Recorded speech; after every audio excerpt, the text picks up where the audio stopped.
Date standardized human time. December 20th, 2136. What about the economy? When humans arrived, the economy on Venlil Prime tanked. Last time I checked, that was the Federation's fault for canceling trade with the Venlil. Really not our fault that the Federation is so messed up. I was officially out of ideas.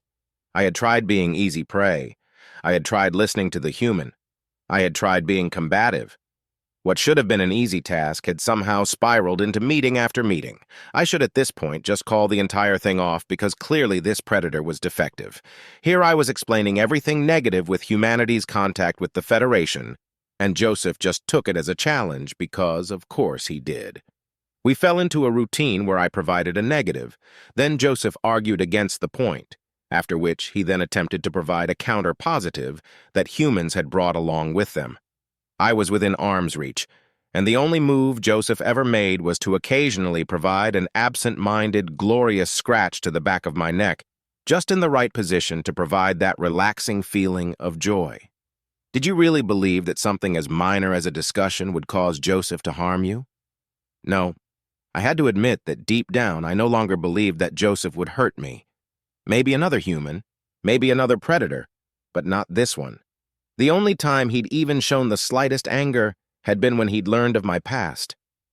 Learning of my abruptly canceled childhood, as he called it, had caused him to spiral into an hour-long anger-filled rant involving repeated use of the phrases, "what the fuck," and "seriously, whoever did this to you needs to be punched in the throat." I didn't feel harmed having the opportunity to help people at such a young age. I couldn't understand why Joseph hated something that let me save lives, or seemingly was filled with anger on my behalf. Regardless, I still had to try towards my original plan, because otherwise, what was the point of me coming to these meetings? Really, I should be on the lookout for a new target. But you don't want to do that, do you? No, I wanted to keep coming to these meetings, so I had to keep trying. Since the revelations about the Crocodile's past, they were the only stabilizing feature of my life right now. It's strange to think that I would describe actively being face-to-face with a predator in such a manner. Have you considered just meeting with Joseph because you enjoy his company? The fact is, in a perfect universe, humanity meeting the Venlil would have had huge economic boons due to tourism and general trade. It's actually a little sad to think about, to be honest. So next is my turn to provide a positive about human and Venlil interactions. Let me think. Joseph took a moment to stroke his chin thoughtfully, before twisting his fingers into a painful-looking set of movements, providing a loud snapping sound as he perked up. Video games! Our interactive media has been a huge hit with the Venlil. Tetris has basically become a new niche sport in the bigger cities. Things like Minecraft and other building sims are obviously super popular. And there's even a rumor that one of the guys on the StarCraft leaderboards is a Venlil who is currently on Earth. Joseph broke into a large smile, a move that once would have filled me with fear and dread, now instead warmed my heart to see the human happy. Did I really have to keep having a reason to come to these meetings? Wanting to actively meet with a predator for no reason sounded like a symptom of predator disease, so for now I focused on the goal of the conversation. It was my turn to provide a negative. Humans have brought along a feline, non-sapient predator with them, with many reports of destruction of innocent wildlife.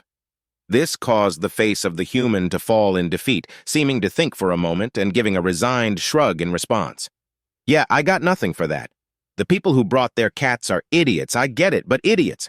Seriously, one of the alien species is literally a space hamster that is going to end really badly.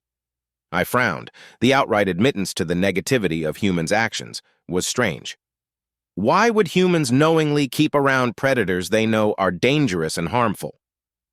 Surprisingly, this caused Joseph to laugh, giving yet another shrug as he tossed another handful of seeds to the flock of birds that followed him around. Because humans are idiots. It's always hilarious reading about our supposed 5D chess predator trickery on the Federation internet, because humans are dumb, especially me. We see something cute and small and want to nurture it regardless of the consequences.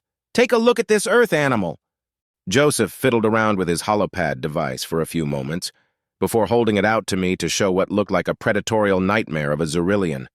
My immediate reaction was of fear from a clear predator. Having said that, I had also seen videos where humans showed off Earth's twisted and broken biology that didn't follow normal rules.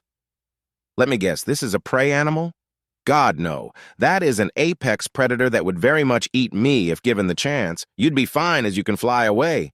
Even though logically I know that they are super dangerous, when I see a bear, a not insignificant part of my brain suggests, hey, that apex predator is fluffy and friend-shaped. You should go pet the friend. I just stared at Joseph for a moment, confusion running through me at the revelation that all humans seemingly had a death wish. Why would you even allow something dangerous to remain on your planet? How did you manage to survive long enough to get to space? We're not sure.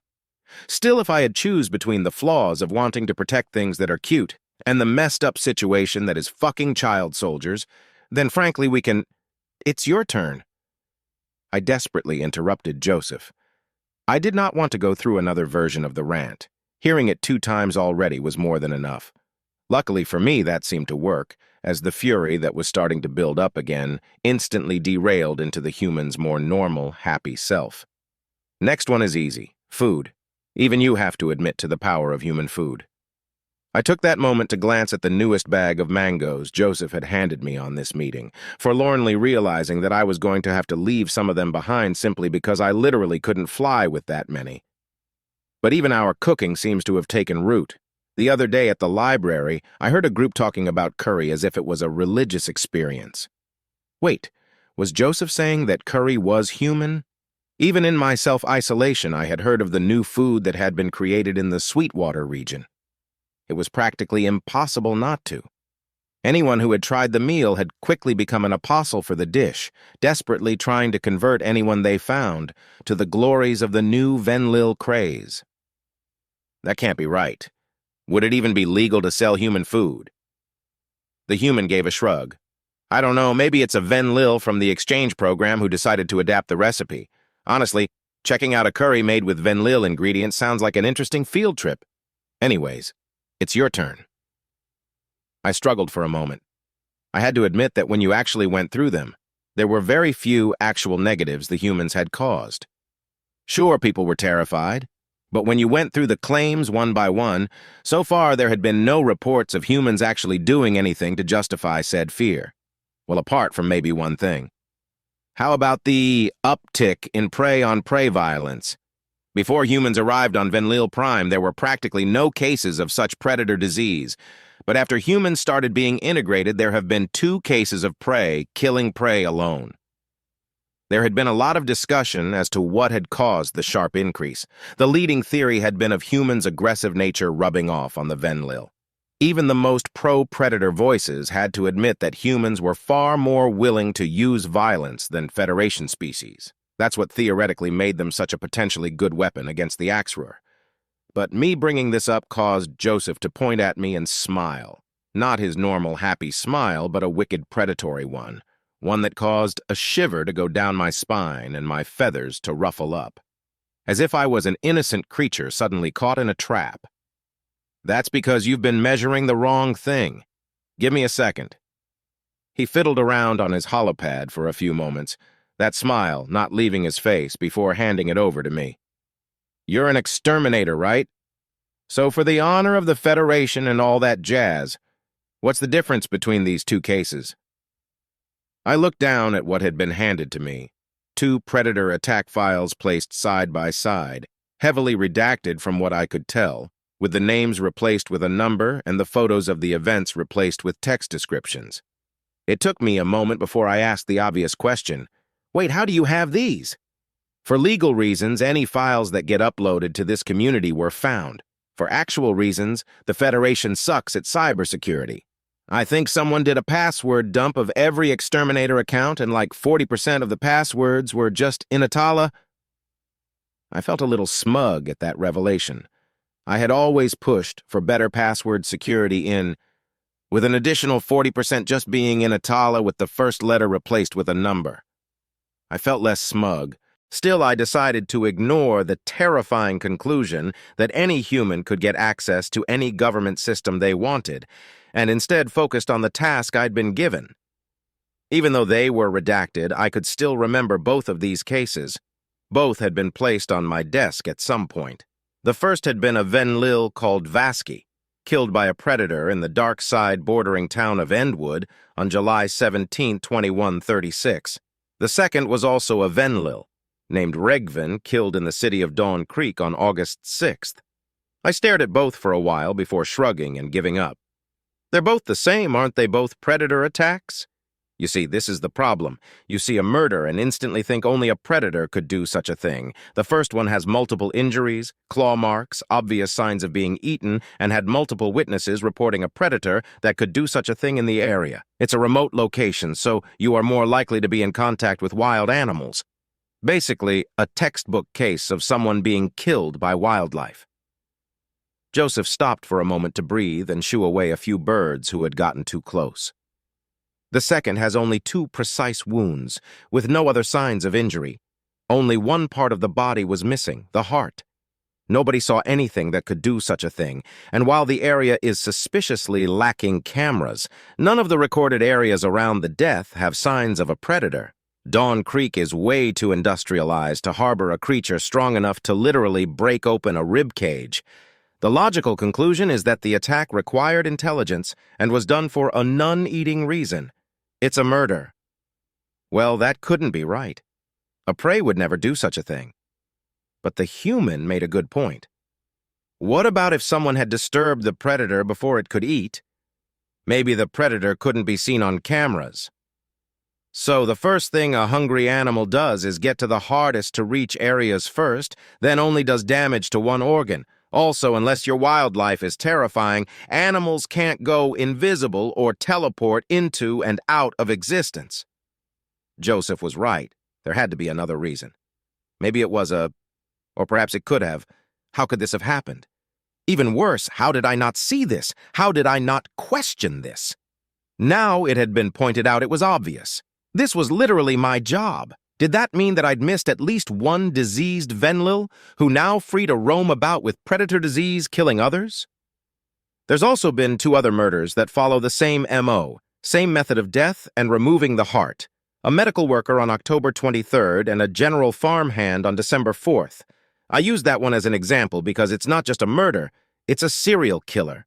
The internet has dubbed them the heartbreak killer. My head was spinning. This couldn't be the case, but the human's logic made sense. Why would a beast only interested in feasting on flesh take the time to only remove one organ? What would be the chance that such a thing happened 3 times? Why did I never see this before? How many more had I missed? If you want to look, search on the human internet for Federation cold cases. About 30% of all supposed predator deaths aren't. General rule is, if a predator species is never officially mentioned in the death, it's probably something else. I felt a wave of calm wash over me as Joseph scratched the base of my neck once again. I'll stop talking about this now because you look a little shell-shocked. Shell-shocked? Shocked or confused because of a sudden alarming experience, as my translator helpfully informed me. That rather did explain my current mindset as I tried to push away what I'd just learnt and its implications, choosing instead to focus on the relaxing effect of the human's touch. But not before my errant thoughts had one last barb to leave behind. They never did state which predator killed your father. Date standardized human time, December 24th, 2136. I stood next to the computer back at my apartment, giving a full body stretch as I sat on my perch. I couldn't stop thinking about what Joseph had said, the claim of so many predator attacks actually being done by those with predator disease. It couldn't be true. Joseph obviously had to be mistaken. Being a predator from a more violent upbringing would presumably have had a mental effect, causing humans to see aggression and danger from others where it didn't exist. 30%. That number couldn't be correct. Even if you assumed a high number of people with predator disease managed to slip past the Federation's well-oiled systems, it wouldn't account for that many murders. Predators killed people. Prey didn't. That was the difference. Even if you assumed that people like myself had the capability to be predatorial and evil, the Venlil most clearly were not, and they made up the vast majority of the residents of Venlil Prime. But Joseph had given me enough information to trigger my curiosity that this was something I had to check. For the cases given, his logic had been sound, and it wasn't outside the scope of rationality that the exterminators had missed a few cases of predator disease, cases that the new perspective of humanity could have found. If we were missing cases, then it was literally my job to work out why. I logged into my exterminator account, which obviously still worked. I'd never actually been fired or quit after the revelations regarding the Krakatoa's true nature. I just stopped coming into work. Could I even be fired?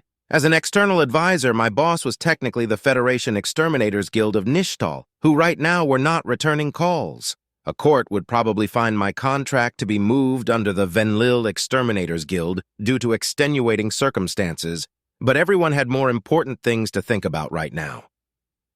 Step 1. Change my password. I decided to go even further than my normal method, to something no predator or prey could guess.